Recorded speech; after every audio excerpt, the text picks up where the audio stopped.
Hello student. आज मैं आपके सामने लेके आया हूँ पोइट्री के लिए लेसन प्लान कैसे तैयार करें। ठीक है, इंग्लिश टीचिंग में जो पोइट्री का सेक्शन होता है, जो पोएम होती हैं, उनको कैसे कक्षा में पढ़ाएंगे हम। तो मैं प्रोज के लिए लेसन प्लान तैयार कर चुका हूँ।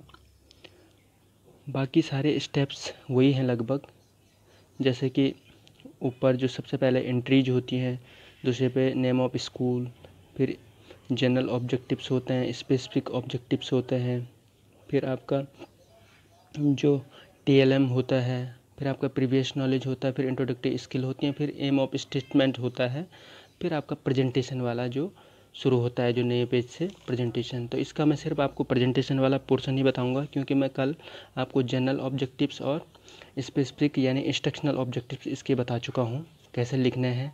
और आपको एक और बात बता दूँ मैं, कुछ बच्चों को इंस्ट्रक्शनल ऑब्जेक्टिव तरीके से लिखने नहीं आ रहे हैं, तो आप थोड़ा कंस्ट्रक्टिव होइए और ज़्यादा से ज़्यादा अपनी कॉपी में इंटरनेट से सारे एक्शन वर्ब उतार लीजिए और उनका ज़्यादा से ज़्यादा प्रयोग करना सीखिए। ऐसा नहीं कि जो मैं बताता हूँ बस वही प्रयोग करने हैं, आप अपने हिसाब से भी आप बच्चे क्या सीखेंगे उस ढंग से इंस्ट्रक्शनल ऑब्जेक्टिव को यूज करना सीखिए और उस बेस पे ही आप इंस्ट्रक्शनल ऑब्जेक्टिव लिखिए। ठीक, तो कम से कम 2 तो होने ही चाहिए, जैसे नॉलेज के अंदर 2, अंडरस्टैंडिंग के अंदर 2, एप्लीकेशन के अंदर भी 2, कम से कम 2। मैक्सिमम ज़्यादा लिखने की ज़रूरत नहीं, लेकिन 2 होने चाहिए। तो आप शुरू करते हैं पोइट्री का लेसन प्लान कैसे हम इसमें प्रेजेंट करेंगे। तो प्रेजेंटेशन के देखिए, इसमें भी बहुत सारे स्टेप्स चेंज नहीं है प्रोज के मुकाबले, बस थोड़ा सा कुछ कुछ बातें होंगी, उनको ध्यान में रखने वाली बात है। देखो फॉर्मेट तो वही है बिल्कुल, teaching steps, expected behaviour outcomes, EBOज भी शॉर्ट में बोलते हैं, people teacher activities, student activities, teaching method oblique techniques oblique TLM, black board summary और एवल्यूशन। ये बिल्कुल हमेशा वही रहता है, ये कोई भी हो। अब ध्यान दीजिए, पहली चीज़ पे यहाँ पे भी मॉडल रीडिंग है। जैसा कि मैं बता रहा था, बहुत लोग जब आप फेयर काम करते हो तो तब आप इस प्रकार का जरूर लगाएंगे। ये देखिए जैसे मैंने किया है, ये मॉडल रीडिंग के लिए मैंने आज दिखाने के लिए सिर्फ एक पोएम यहाँ पे लिख छोटी सी थोड़ा शुरू किया है जो भी है, और इसको इस प्रकार फोल्ड करेंगे, इसी कॉलम में ये रहना चाहिए। इसको भी आप प्रॉपर सजा सकते हैं, अच्छे ढंग से अट्रैक्टिव बना सकते हैं, इधर उधर लाइन खींच के। ठीक है, तो ये आपकी क्रिएटिविटी है। अब आगे बढ़ते हैं। सेम इसकी पिक तो मैं ग्रुप में भेज दूंगा, आप देखिए। मॉडल रीडिंग में वही करना है। बच्चे का क्या कर रहे हैं आप, ये देखो, to develop the listening skill of like student and make the familiar with intonation and rhythm of the poem. ठीक है, बच्चे को एक प्रकार से उससे परिचित करवा रहे हैं इस चीज़ को। The people teacher read the poem loudly with proper rhythm, क्योंकि ये पोएम है तो आप रिदम से पढ़ेंगे। ठीक है, student will listen carefully, lecture come song method है ये, ध्यान देना है। जब लिख दिया हमने लेक्चर कम सॉन्ग मेथड, इंग्लिश का एक टीचिंग का एक मेथड है ये, जिसमें लेक्चर के साथ साथ आप गा के पोएम को बच्चों के पास सुनाएंगे। टेक्स्ट बुक भी साथ में हो रही है TLM के रूप में। तो ये चीज़ें हैं। दूसरा स्टेप जो इसमें आता है, आपने देखो प्रोज में दूसरा स्टेप कुछ और ही आता है, लेकिन यहाँ पे जिस्ट ऑफ द पोएम आएगा। जिस्ट मतलब होता है समरी। आप पोएम बताने के बाद आप समरी बताएंगे। यहाँ देखिए, यहाँ पे समरी आप ब्रीफली क्या करेंगे, समरी बच्चों को समझाएंगे with the help of chart. ये देखिए, मैंने चार्ट का मिनीचर भी आपके सामने लगा दिया, इस प्रकार लगेगा। देखिए, एक सुंदर सा चार्ट बनाने की कोशिश की है। ये देखिए, ये चार्ट लगा है, इसकी मदद से आप समरी बताने की कोशिश कर रहे हैं। अब ज़रूरी नहीं है कि बुक्स में कोई फिगर बना हो पोएम से रिलेटेड, लेकिन आपको इमेजिनेशन करना है कि कौन एक्सप्लेन या जो समरी किस बेस पर हो सकती है, ये पोएम कहना क्या चाह रही है, उस आधार पर एक चार्ट तैयार कीजिए। अब बच्चों के सामने उसी को एक्सप्लेन करेंगे with the help of using chart. Okay, तो आगे तो कुछ नहीं है फिलहाल अभी। अब तीसरा स्टेप आइए, इसमें 7 स्टेप हैं टोटल, ध्यान देना। तीसरा है एक्सपोजिशन ऑफ डिफिकल्ट वर्ड, जो कि प्रोज में भी होता है। डिफिकल्ट वहाँ पे लिखा जाता है, यहाँ पे एक्सपोजिशन ऑफ डिफिकल्ट वर्ड है। इसका काम वही है कि जो पोएम में जो डिफिकल्ट वर्ड आए हैं, आप उनको क्या करेंगे, ब्लैक बोर्ड पे लिखेंगे वर्ड मीनिंग।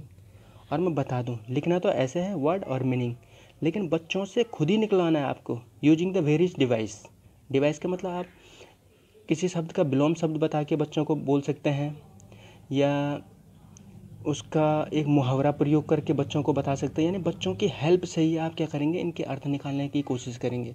अंत में अगर नहीं आएगा तो बता देना है खुद ही, लेकिन बच्चों से ही कोशिश की जानी है कि इनके उत्तर निकलें। ठीक है, ये चीज़ें हैं।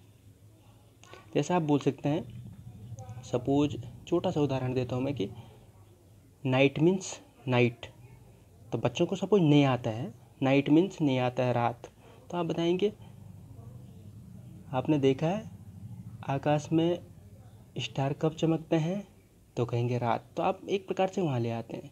ठीक है, या आप ऐसे भी बोल सकते हैं, अच्छा दिन का विलोम क्या होता है, वो कहेंगे रात। हाँ, तो नाइट मीन्स रात। तो आप ऐसे ढंग से बच्चों को उत्तर निकलवा सकते हैं। इससे बहुत सारी चीज़ें वो जानेंगे, न सिर्फ अर्थ जानेंगे बल्कि मैं उससे संबंधित जो चीज़ें हैं उनसे भी वो कोरिलेट कर पाएंगे। तो समझ गए होंगे बात। अगला स्टेप जो है वो रीडिंग अलाउड है।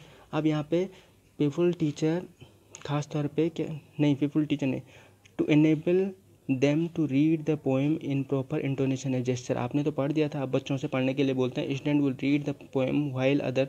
एक दो को आप बच्चों को बोलते हैं पढ़ने के लिए, बाकी उनको फॉलो करते हैं बुक में फॉलो करेंगे, वो बोलेंगे नहीं उनके साथ, बुक में फॉलो करेंगे। ठीक है, ये चलेगा, इसमें भी आगे कुछ नहीं है।